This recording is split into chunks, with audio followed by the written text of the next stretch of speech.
Hey y'all, it's me back again, DL Cows, and this time I have Tommy Brown with us, a mental health guru, amongst other things, so to speak.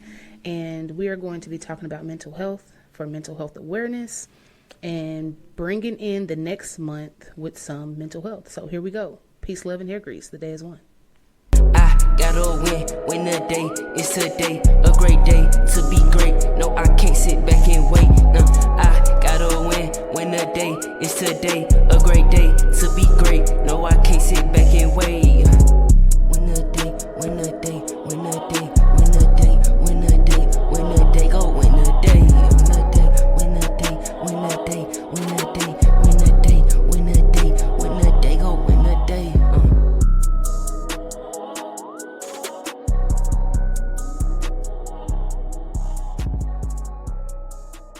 How's it going? It's going good. How are you? I am wonderful and happy to be here. I'm glad you are here as well. So those of you who don't know, this is Tommy Brown. I am D. Kyles. I have a podcast, The Day is One. That's what we're on now. And we are going to get into some topics about mental health awareness. It is currently Mental Health Awareness Month, but this episode will air afterwards. And that's just because we want to carry over mental health awareness through all months. So, how are you doing mentally on a scale from 1 to 10? From 1 to 10, I'm actually doing 10. Amazing. Yes. Same. Incredible. Thanks for asking. No what problem. About yourself? I'm about a 10. I typically am a 10 doing these episodes. I just really like doing this stuff. So, yeah, I'm a 10. I'm usually like a 9, in between a 9 and a 10. That's usually where I am. So, yeah, that's what it is. You want to introduce yourself in your own way, or like tell a little bit about yourself before we get into these questions? Yes. Thanks everyone for viewing. My name is Tommy Brown. I am a bunch of things actually. Background, I'm a nurse. I'm a therapeutic recreation individual with a bachelor's from the Southern University, HBCU. Very proud of my historically black colleges. Yes. Absolutely. And also ventured off into different business ventures, the gym world, and then also here we are talking about behavioral health, because that's pretty much my home. Behavioral health is my home. That was my last nursing job. I was a psych nurse, and I just kind of wanted to, in an area where I wanted to take things a little bit further. Mm-hmm. Okay, so that gets us right into our first question. Why mental health? Well, why mental health? Well, you can kind of look at my outfit, and you can probably see that's a little bit crazy. But no, just kidding. So it would all start from childhood for me. Childhood, mom struggled, drug addiction. Kind of a single parent household. Lived in an area where people try to pitch in to make sure that the youth had the ability to be able to succeed. So my great-grandfather, he had a big impact on my life, and then also too, along with my brothers as well. So I have 2 older brothers, and so we was raised in poverty. So that's just the best way to describe it. And most of our family members all dealt with mental health. So whether we had some uncles or aunts that had schizophrenia, or whether they're bipolar, post-traumatic stress, whatever it may be. And so growing up with all these different struggles of some nights with no lights, no waters, I mean, you find yourself kind of wrestling with mental health yourself. I just wanted to make a difference in all of this.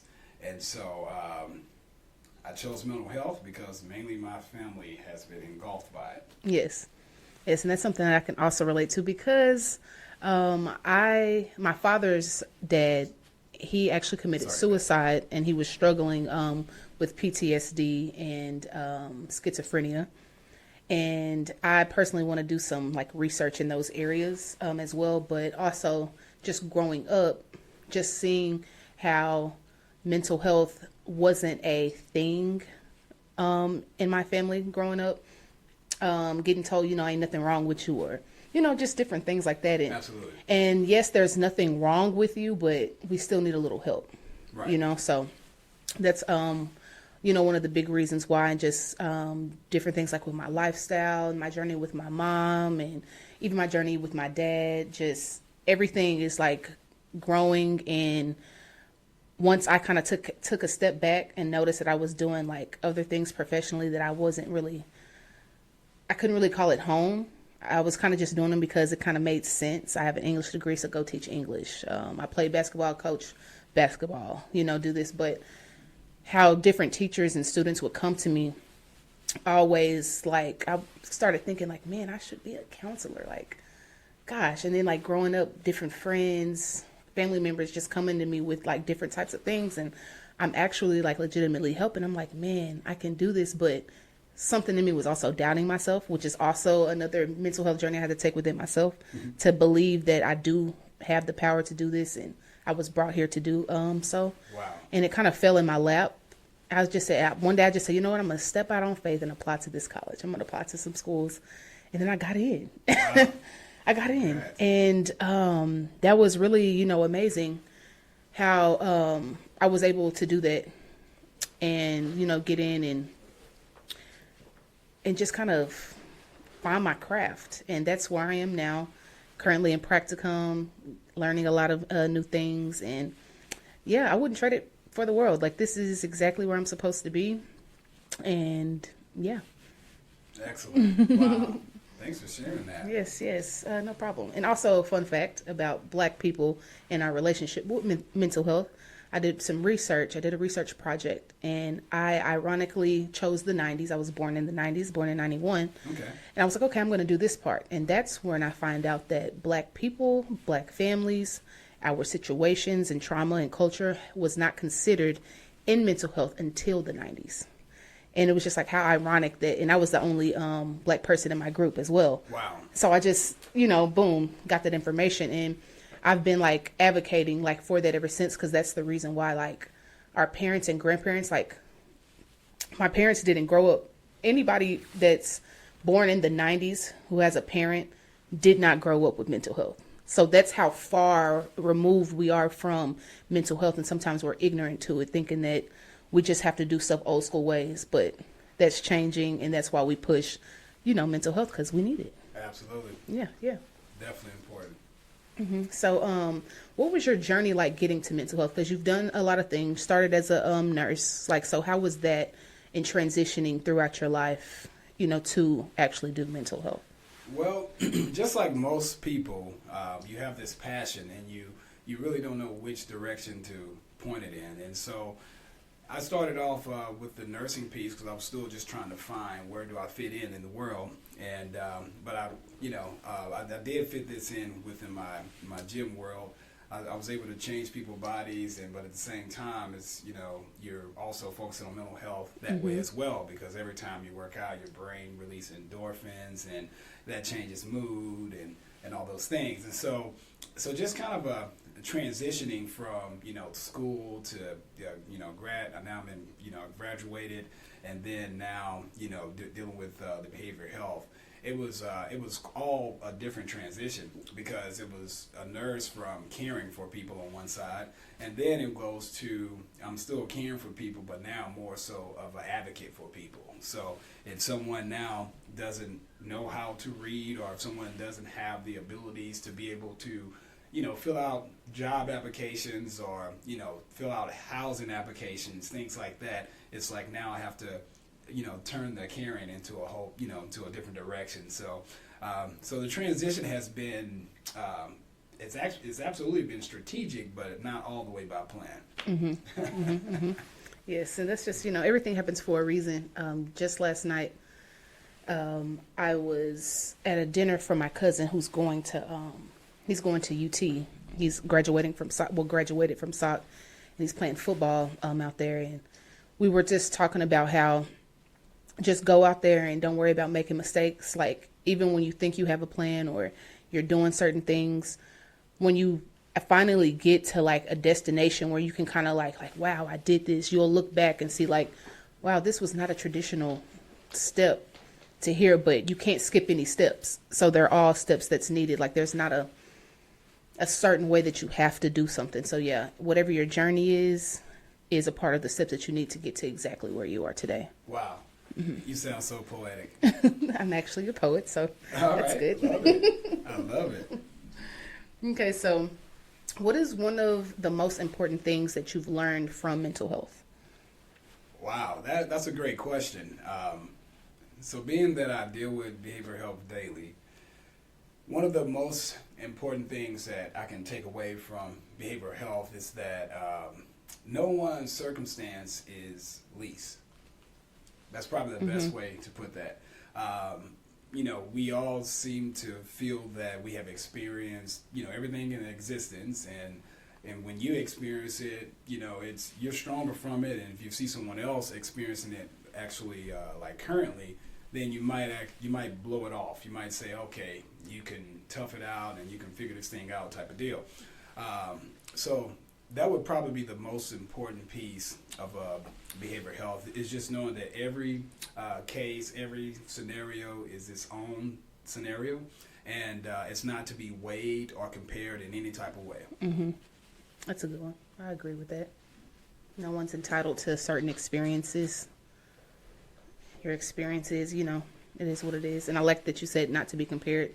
I've been talking about that on my page. Well, not talking about it, but posting quotes about not comparing yourself. Because like once you compare yourself to other things, other people, I feel like that's when you lose. It should be just you versus you. Because in my opinion, as long as you're comparing yourself to someone, how do you actually like win in that comparison?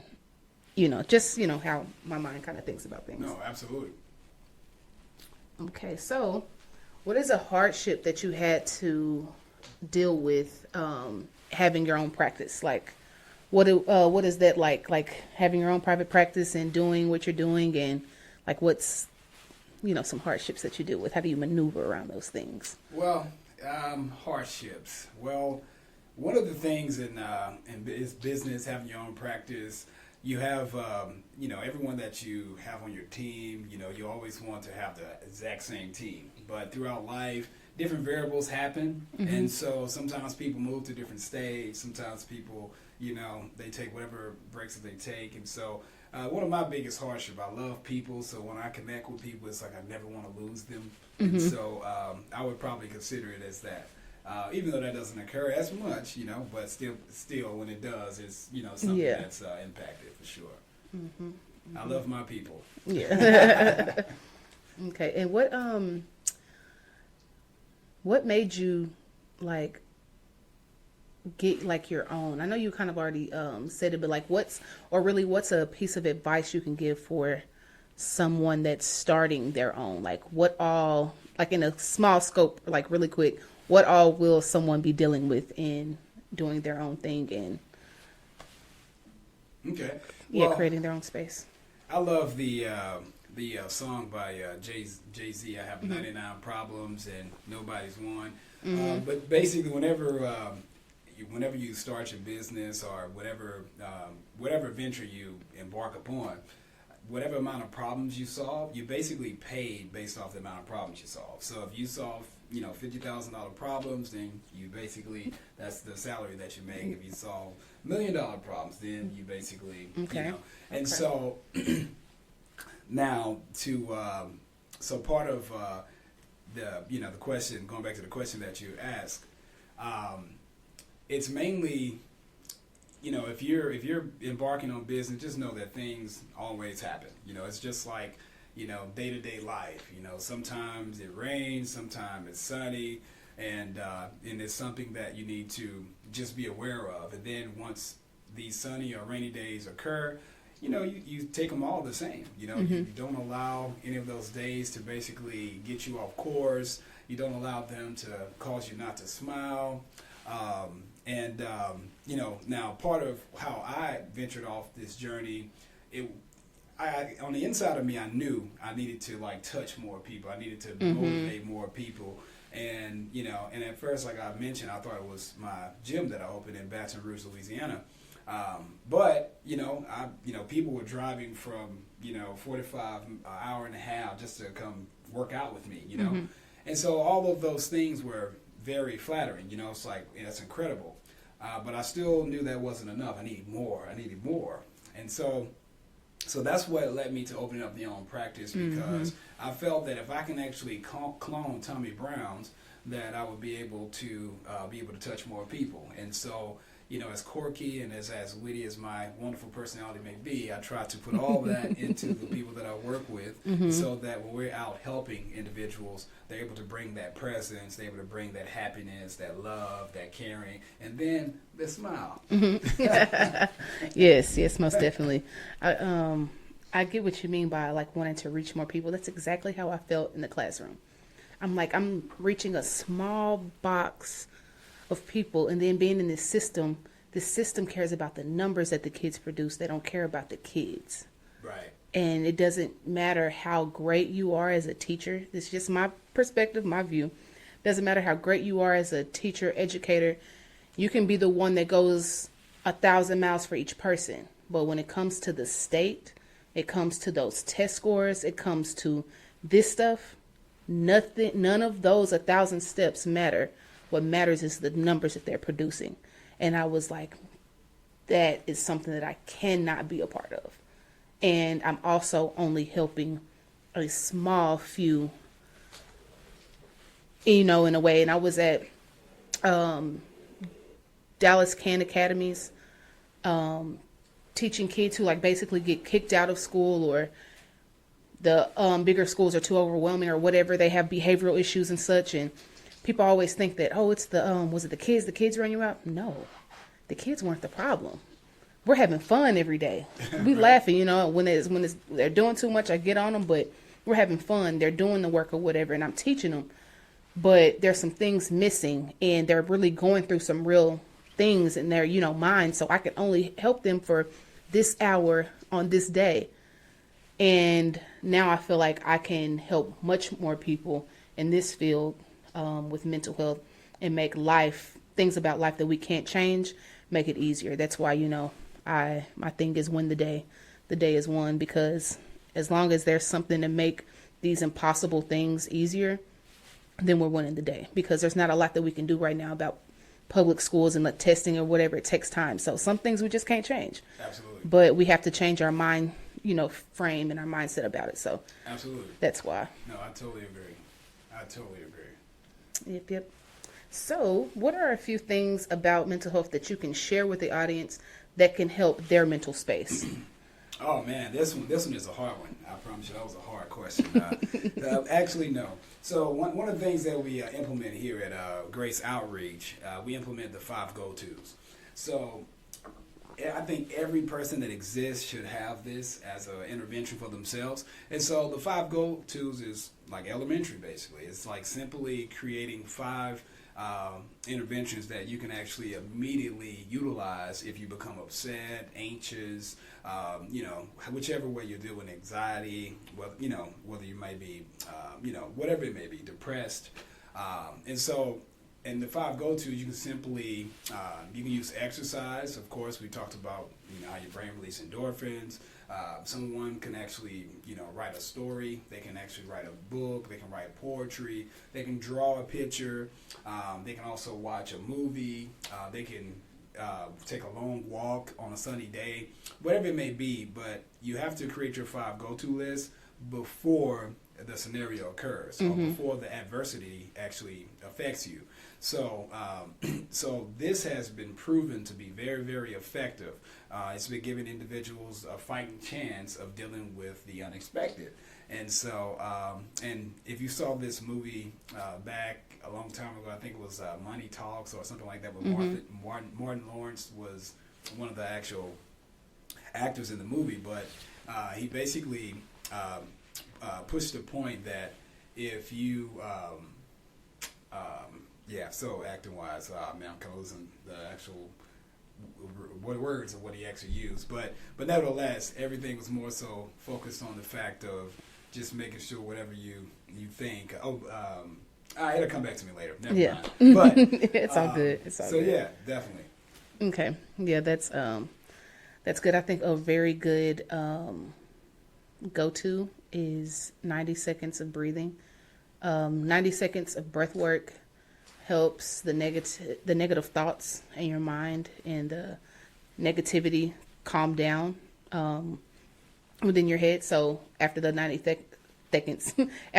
seconds, you can come back and be of more clear mind to solve whatever problem it is, I recommend this for anybody who is going to like make a speech in front of people, any athletes who have anxiety, like any type of person. Even before you do a session with someone, like even before they even get there, take your own 90 seconds so you won't psych yourself out during the session for whatever they, may bring to you. But yeah, I think 90 seconds of breath work is one of my favorite. Yeah, absolutely. One of my favorite go-tos / interventions. That is so awesome. Yeah, we've seen people actually get the opportunities to talk themselves down. Not necessarily talking to themselves, but having their go-tos. They've been able to just simply utilize their list and, it just ease whatever the scenario. So I absolutely love it. It works. And great question. Thank you. So speaking of, what are some things that you have in place to keep your mental health in check? Oh, man. So my go-tos. Okay. So one of my first go-tos is actual music. I absolutely love to dance. So any person that knows me, or if they've seen me before or something like that, they know I'll bust a move at any moment. I used to really have a conscience of what's around me and who's watching and things like that.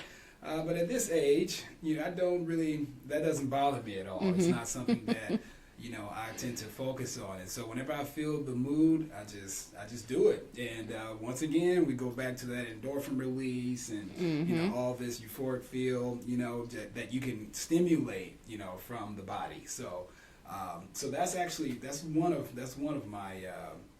that's one of my go-tos. And then another one of my go-tos is actually it's a game called Zombies, and so I like to kill stuff on there. Then I like to. No, I'm just kidding. All right, so is that Call of Duty you're talking about? Well, actually, that's in there somewhere, right? Okay. It's like that's when you kind of lost it too much, and you don't want to say anything to anybody, and you just kind of just go get this game, and you just say, anyway, disregard that part.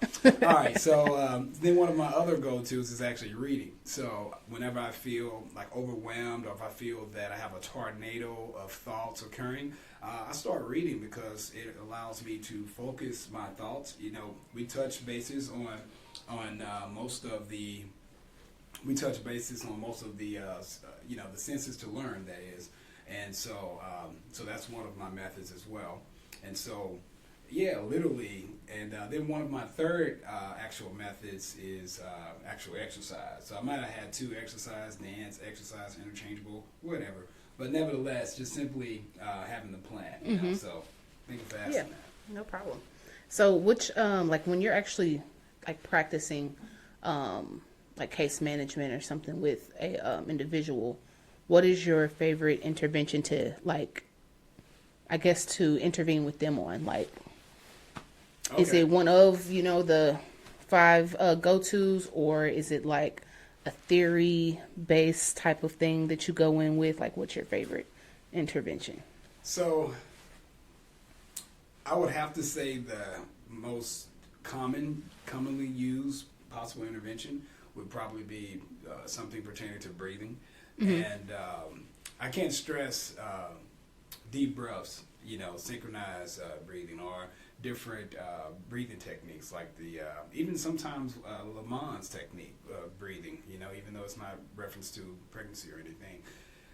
But breathing cannot actually be stressed enough. Breathing is very, very important. Our body does take deep breaths by itself. However, we do need more deep breaths, or can use more deep breaths. And so it's something that can never be stressed enough, because it's something that always works, especially if you can kind of focus the thoughts down on the actual breaths. So one of my favorite interventions to work with the client will be deep breathing.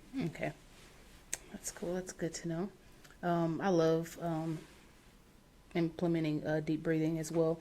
I think my favorite theory is strength-based and narrative therapies. It's just something about not giving people the strength, but shining a light on their strengths, because a lot of time people forget that they actually can do something, and that they're physically capable of accomplishing these different goals and things like that. So that's a real big reason why strength-based is one of my go-to approaches. And with narrative-based, also with sharing, reflecting with the clients and sharing with them what their narrative seems to be based on the information that they've told me, and then also them writing their own narratives and new narratives of what they want to be. So that's those are my favorite go-tos. When I learned about those theories, I was just like, wow, this is really, really cool. Like it just shined. I'm like, okay, yeah, this is me. This is kind of where I can see myself, my strengths, even, you know, being motivational in a way. Like there's always something motivational that I usually do in like practice with clients, you know, so. Yeah. Oh, also too, one of my other favorite would be the stressing the fact about neuroscience, you know, and how your brain has more incentive to move towards whatever you say. That would be one of my favorites. And then also stressing the fact about the physiological part of how the brain works, you know, because our brain really functions off electricity, and it moves so fast, you know, even when you lift your fingers, or when you flick your hands, or whatever you may be, that's your brain, everything, electricity moving really fast. And so that makes all of us a source of energy. We all are a source of energy, and that if we harness that energy in whatever direction, you can create whatever. Yep. And so then it also takes you back to the Matrix. It takes you back to, you know, do you want the green pill or the red one? Because you have the ability to now create your reality.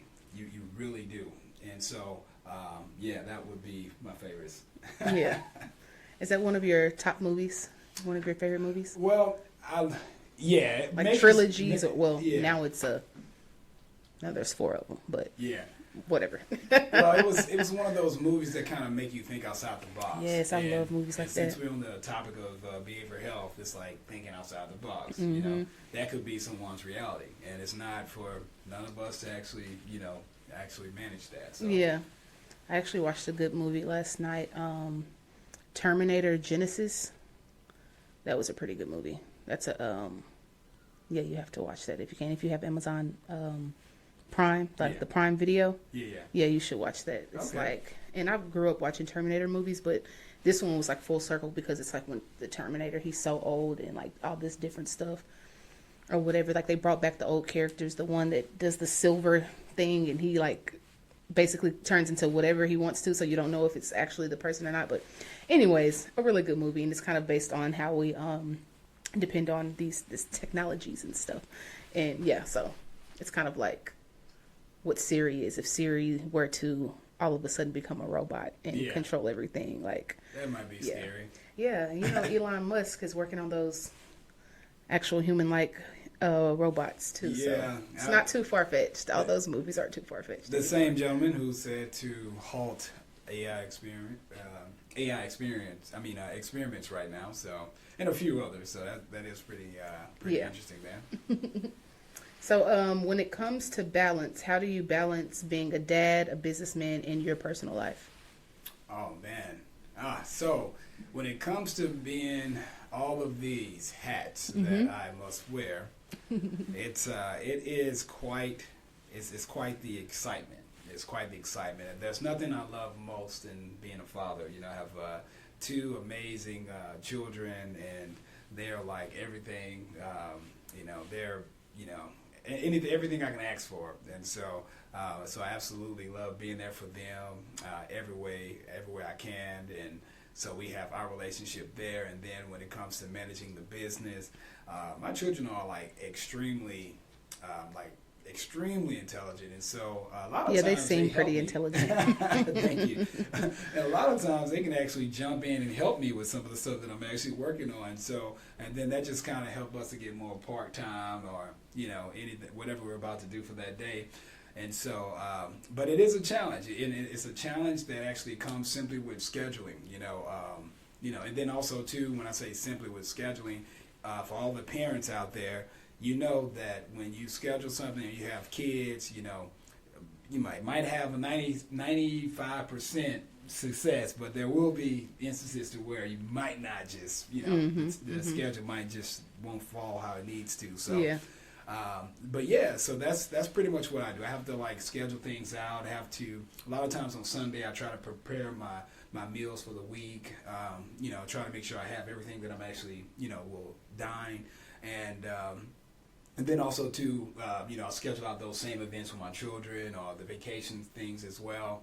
And so, but it's all this extreme fun because the way I like to live life is just like excitement after excitement, and so it's almost like never a dull moment until my eyes close. Yeah, I heard that.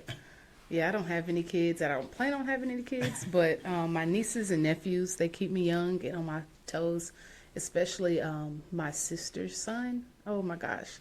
We have so much in common. Our bond is very, very strong. I had to intervene one day, I think about 2 weeks ago maybe. I had to go up to his school and had to get on him about behavior and stuff. He's just like, just doing too much. Like, come on, man. You know better. Come on. So, but yeah, I help out a lot with him. And yeah, he's about to start football. Flag football. So I'll be taking him to practices and stuff and going to his games and everything like that. So yeah, I'm not a mom. I'm a momty. I love that.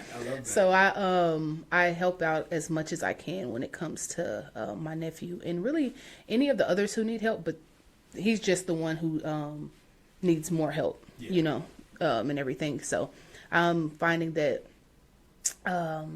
my responsibilities as I get older they're getting higher. I have more responsibilities, but I also am accepting how I'm needed in this world. And it's kind of a thing that I've been going through like this week, not necessarily going through, like I'm not going through anything, so to speak, but like that I'm realizing just these different things in the past, literally a week, like how I've had to intervene for family, advice give, be the mediator.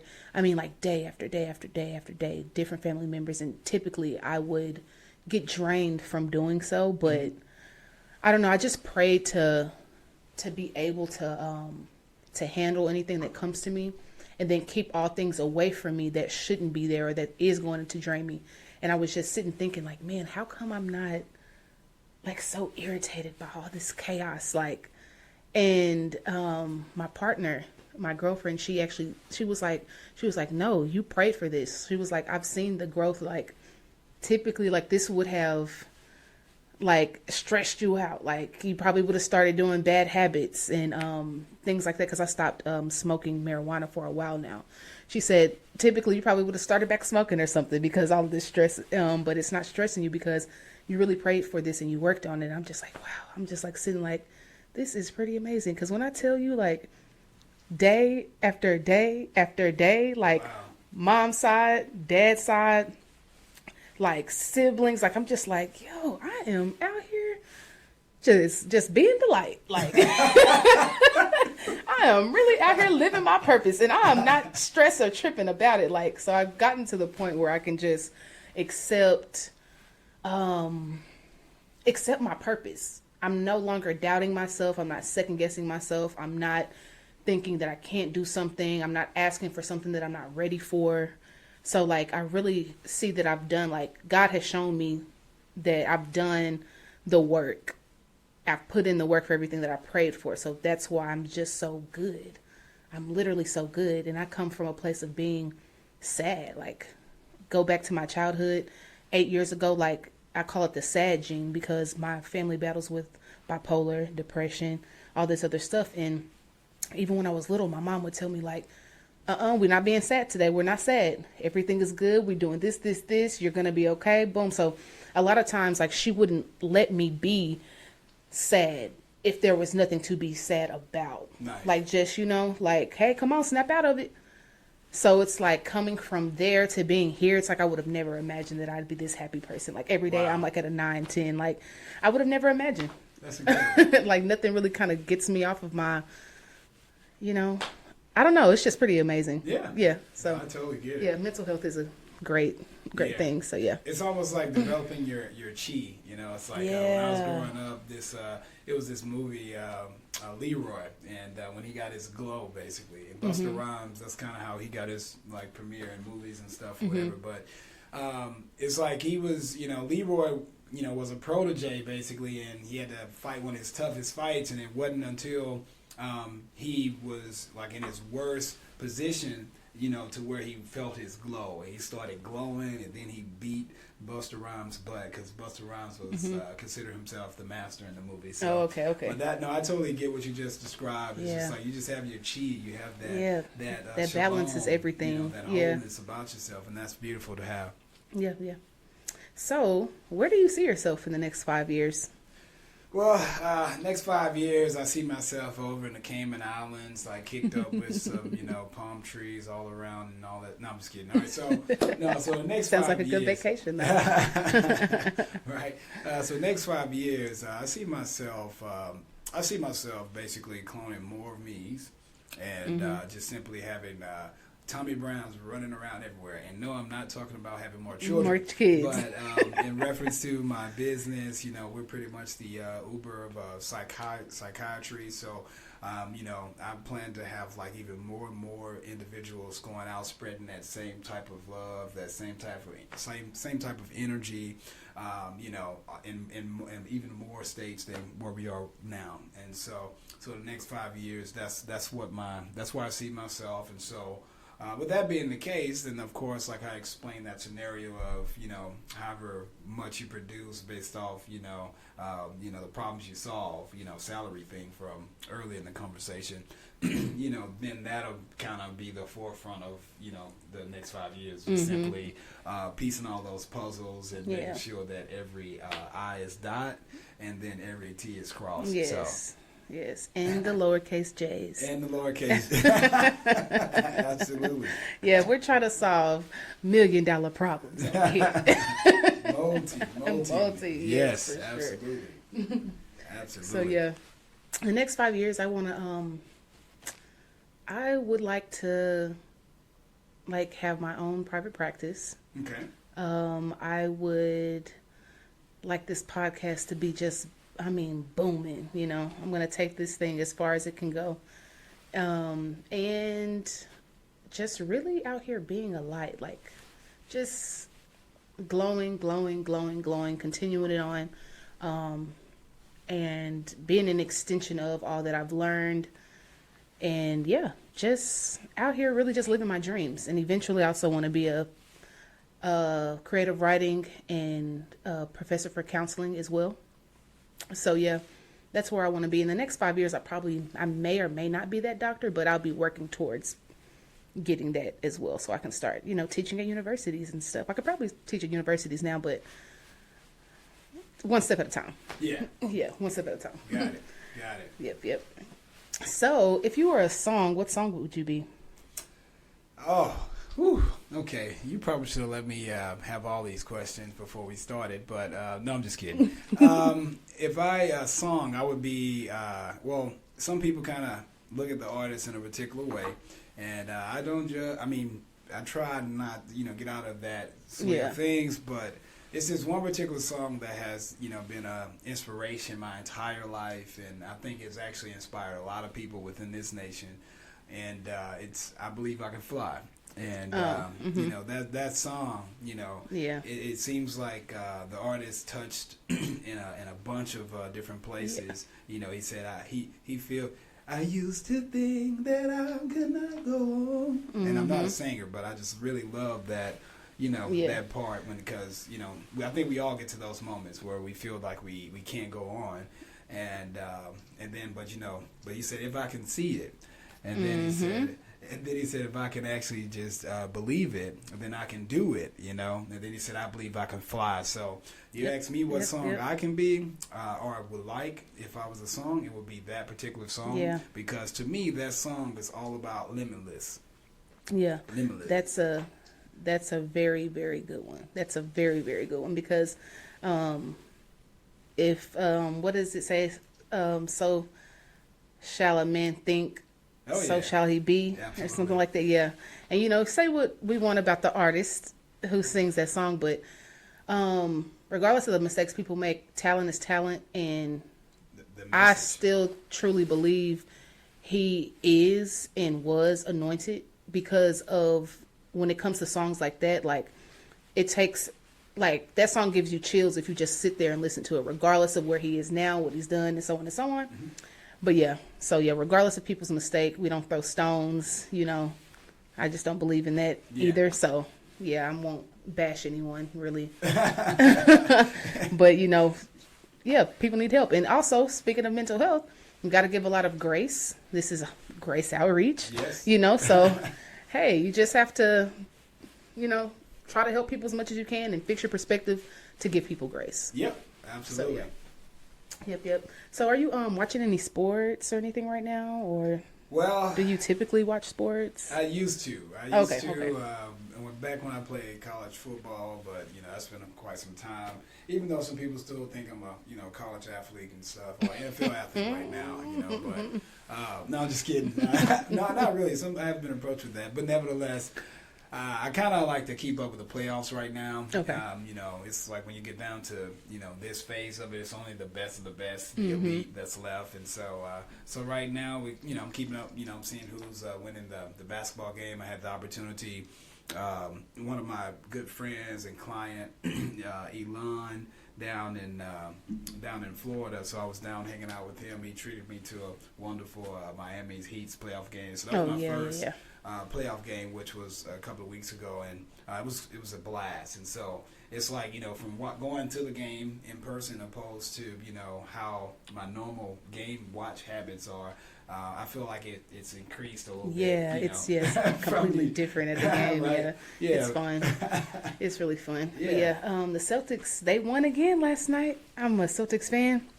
So by the time y'all hear this, hopefully the Celtics will be in the finals. But I thought the Celtics were going to get swept. I really did. They were down 3-0, and then they won the last two. They have another one, I think, Sunday. So we'll see how that goes. By the time we hear this, Celtics may or may not be in the finals with Denver. So, so also, what is your favorite quote? Do you have a favorite quote? My favorite quote would be one by Henry Van, and it says that some people succeed because they're destined, others succeed because they're determined. And so that quote resonates to me mainly because of it kind of like sums my life up in a nutshell, or actually it sums everyone's life up in a nutshell. Some people are destined, like they have the path drawn out for them. They have like the inheritance, they have the you're going into the family business, or you have the they have that whole entire path lined up for them. But then the other part of that quote says, then you have some that are determined. Okay, those are those individuals like myself that did not have that yellow brick road to skip down all happy, jolly life. And but at the same time, you can have whatever you prefer, whatever you desire, and whatever you actually can even think about if you just be determined enough. And so that's my favorite quote. We create our own realities for sure. And this isn't my favorite quote, but this is the quote of the day. If you are ever wondering why you are at a certain part of your life, ask. You will soon start to get signs that show and complement your purpose. Those who are aware are oftentimes who are ready. So basically what I'm saying is, if you're wondering, where you are, ask your higher power, and you will get signs. And the thing is about getting the signs, though, you have to be aware. If you are not aware, you are not ready. If you are aware, then you are ready to see what it is you're supposed to be doing and what your purpose is in life and live through it. Absolutely. So, wow, yeah. That's nice. Thank you. I like that. So, yeah, that's my quote. And that's really it for our segment. Woohoo! Do you have anything else you want to add? Well, I just want to say thanks for having me on. Thanks for, wanting to interview me. I don't see myself thanks for being here. This super interesting person. I'm just like everyone else trying to, we're all here just making sure we go day to day and, and leave our marks how we leave them in life. And so definitely appreciate the opportunity and asking about, my path, my quest, and why the reasons I chose what I do. And then also, too, one other thing I wanted to share was about your book that you you said about the light. And that's one of the things I love about your book that you wrote, your children's book. And and I would like for you to tell everyone how to access that, by the way. Yes. So, well, you can put it somewhere in the link, or you can say it. Oh yeah, now, I'll put the link in the all right, description. Cool. Well, one of my favorite parts about this book, and we also did a story time at Grace Outreach did a story time just last week at Hope Madrono Elementary, and they had opportunity to be graced with your book. And some of the kids even pointed this part out, and I'll get right to it. It's a part in the book where this young lady, she felt down, and another young lady come to her and say, hey, you want to share my light. And so in the book, the illustration had the two lights actually combining, and I thought that was, like touching like wands. And to me, that was just simply like, unity. That was like a inspirational part of unity. And as we presented this during story time at the school, that was what a couple of the young 4 and 5-year-olds pulled out. There was like about sharing a light, how important it is to share. And I just thought that was like quite beautiful, but also I see that to be you. You love to share. You love to put your talents out there, things like that, and you've been like do diligently trying to make a difference, on your quest, and that's something I appreciate. So thank you. So I know you asked if I had something to say, and I gave you a book, but you shouldn't ask. You give me the mic, I might take it over. And, no, so you got it. So here we are. But in closing, I just want to say mental health is real, and it should not be minimized, by any person. If you're experiencing mental health, you can reach us. You can actually go email us at info@goblessings.com. And I did say info@goblessings.com, like go, like somebody's driving to you, like Grace Outreach, acronyms, go to you counseling. And you can email us there, or you can actually give us a ring at 469-673-5349. You can also catch us on social media at therapist_go, and or you can just place in Grace Outreach, and it'll populate. And if you need the help, we definitely want to be accessible to be able to help. Yes, we have 1,500 different insurance companies we're credentialed with. You can't miss us. So we're here. The Blue Cross, the Aetnas. So whatever it is, we're here for you, and we can help you. And for a little bit of pretty much nothing. So if you're dealing with stuff, do something about it. Yeah, we got you. So. That's this episode about mental health. Checking back in. Are you still a 10? Well, I think right now I'm probably 12 or 14. Yes. I always love when the scale score goes up. That's the purpose of the conversations. Always feel better after we talk. So yeah, great. And I broke the scale too. I'm like an 11. So yeah, yeah, we're good. So that's it. That's all. Peace, love, and hair grease, and win the day. Winning the day, yeah, I'm winning the day, I'm winning the day, I'm winning the day, yeah, I'm winning the day, I'm winning the day, I'm winning the day, I'm winning the day, I'm winning the day, I'm winning the day, I'm winning the day.